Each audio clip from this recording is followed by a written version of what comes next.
আসসালামু আলাইকুম। হেই সুপ্রিয় দর্শক, আজকের ভিডিওতে আপনাদের সাথে আমি মাইক্রোসফট ওয়ার্ড নিয়ে আমার শুরু করা যে বাংলা টিউটোরিয়ালের সিরিজটা আছে সেই সিরিজের চতুর্থ পর্ব শেয়ার করতে যাচ্ছি এবং এই পর্বে আপনি খুবই দুর্দান্ত কিছু শিখতে চলেছেন।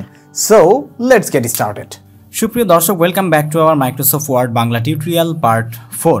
সো আজকের পার্টে আপনাদের সাথে আমি আলোচনা করব এই স্টাইল যে সেকশনটা আছে এই স্টাইল সেকশন নিয়ে। আপনি যদি বিগত পর্বগুলো মিস করে থাকেন তাহলে অবশ্যই আমাদের ভিডিও ডেসক্রিপশনে দেওয়া লিঙ্ক থেকে পার্ট 1, পার্ট 2 এবং পার্ট 3 গুলো দেখে আসবেন। সেই পর্বে আপনাদের সাথে আমি মাইক্রোসফট ওয়ার্ডের বিগত যে বিষয়গুলো আছে একদম শুরু থেকে সেই বিষয়গুলো নিয়ে আলোচনা করেছি, যেমন ফাইল, ক্লিপবোর্ড, ফন্ট এবং প্যারাগ্রাফ। আজকের পর্বে আপনাদের সাথে আমি আলোচনা করব এই স্টাইল সেকশনটা নিয়ে এবং এটার ব্যবহার নিয়ে। ঠিক আছে?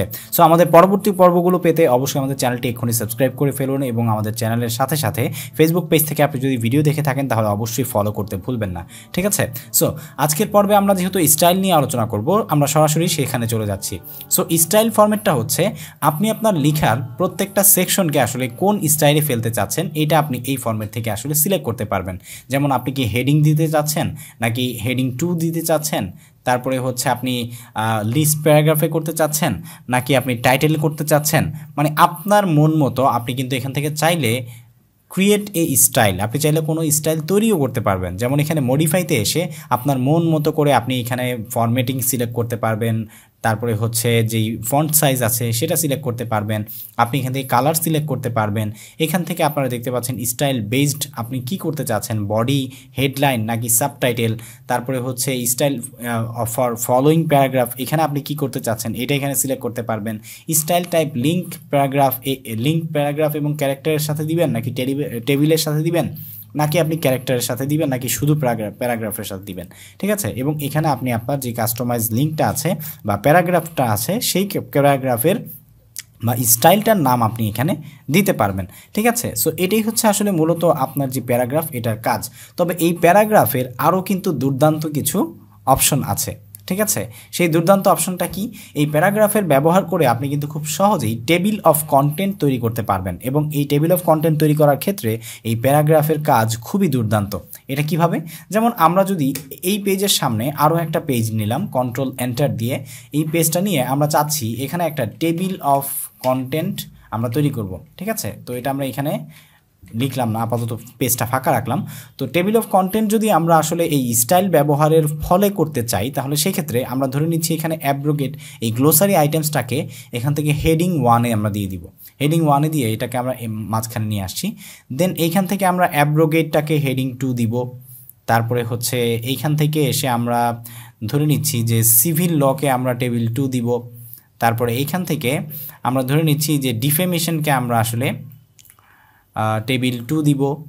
ঠিক আছে? এইভাবে আমরা যে কয়টা আমাদের প্রয়োজন সেই কয়টাকে আমরা টেবিলের মধ্যে ঢুকাবো। তারপর এইখান থেকে আমরা ওয়ারেন্টকে ধরে নিচ্ছি যে হেডলাইন 2 দিব। ঠিক আছে? তো এখান থেকে আপনি যে হেডলাইনগুলো দিতে চান সেই হেডলাইন অনুযায়ী আপনি এখানে সিলেক্ট করবেন। সিলেক্ট করার পরে আপনি সরাসরি চলে যাবেন একদম এখানে রেফারেন্সে। যদিও আমি এই রেফারেন্স বক্স নিয়ে আপনাদের সাথে ইনশাআল্লাহ পরবর্তী ভিডিওগুলোতে আলোচনা করব। ঠিক আছে? তবে এইখানেই আমি আপনাদেরকে আসলে ওইটার ব্যবহারটা একটু দেখিয়ে দিচ্ছি। তো এখানে এসে আমরা টেবিল অফ কন্টেন্টে সিলেক্ট করার পরে এখানে দেখতে পাচ্ছেন যে কন্টেন্টসের এখানে প্রথম যে ফরম্যাটটা আছে আমরা সেই ফরম্যাটটা সিলেক্ট করব, অথবা এখানে আমরা অটোমেটিক টেবিল অফ কন্টেন্ট 2 আছে সেটা সিলেক্ট করছি। সিলেক্ট করার পরেই আপনারা দেখতে পাচ্ছেন যে যেই জায়গাগুলোতে আমরা আসলে এই হেডিং 1 এবং 2 সিলেক্ট করেছি সেই জায়গাগুলো কিন্তু automatically as a table of কন্টেন্টের মধ্যে চলে এসেছে, ইনক্লুডিং পেজ নাম্বার। এবং আপনি চাইলে এটাকে এখান থেকে কিন্তু রিমুভও করতে পারবেন, অথবা ফরম্যাট চেঞ্জ করতে পারবেন, অথবা আপনি আপডেট করতে চাইলে যখন আপনার পেজ নাম্বার আপডেট হবে তখন আপডেট করতে পারবেন। ঠিক আছে? যেমন আমি যদি আসলে এখানে দেখতে পাচ্ছেন ওয়ারেন্টটা আছে 7 নাম্বার পেজে, আমি যদি এটার উপরে এখানে কন্ট্রোল ধরে প্রেস করি সরাসরি আমাকে ওই পেজে নিয়ে এসেছে। সো এটাকে যদি আমি কন্ট্রোল এন্টার দিয়ে পরবর্তী পেজে নিয়ে আসি, পরবর্তী পেজে আনার পরে এটা কিন্তু 7 নাম্বার পেজে নেই। এটাকে এখন আমি জাস্ট এখান থেকে আপডেট ফিল্ড দিয়ে দিব। দেখতে পাচ্ছেন আপডেট পেজ নাম্বারস অনলি, এখান থেকে আমরা আপডেট করে দিব ওকে। এখন পেজ নাম্বার 8-এ চলে এসেছে। একইভাবে আপনি যদি এই যে সিভিল ল এটাতে যেতে চান তাহলে জাস্ট এটাতে কন্ট্রোল প্রেস করে তারপরে মাউসে ক্লিক করলেই সরাসরি আপনি যেখানে আছেন সেখানে নিয়ে যাবে। সো এই ব্যবহারটা কিন্তু টেবিল অফ কন্টেন্টের হেডলাইনের যেই ব্যবহারটা আছে টেবিল অফ কন্টেন্টের সাথে স্টাইল ব্যবহার করে, এটা খুবই দুর্দান্ত, আমার কাছে খুবই সুন্দর এবং পছন্দনীয় একটা বিষয়। ঠিক আছে, সো টেবিল অফ কন্টেন্ট নিয়ে যদি আপনারা আলাদা কোনো ভিডিও চান তাহলে অবশ্যই আমাকে কমেন্ট করে জানাবেন। আর স্টাইলের ব্যবহার এই ছিল আসলে। স্টাইল নিয়ে যদি আপনারা আরও স্পেসিফিক ভিডিও চান সেটাও আমাদেরকে কমেন্ট করে জানাতে পারেন, সেই সাপেক্ষে ভিডিও আসবে। সো আমরা পরবর্তী ভিডিওতে আলোচনা করব এই এডিটিং সেকশনটা নিয়ে, এডিটিং সেকশনের কার্যক্রম নিয়ে। অবশ্যই সেই পার্টটা পেতে আমাদের চ্যানেলটি সাবস্ক্রাইব করুন। ফেসবুক পেজ থেকে আমাদের ভিডিও দেখে থাকলে ফলো করতে ভুলবেন না। আজ এ পর্যন্তই, আসসালামু আলাইকুম।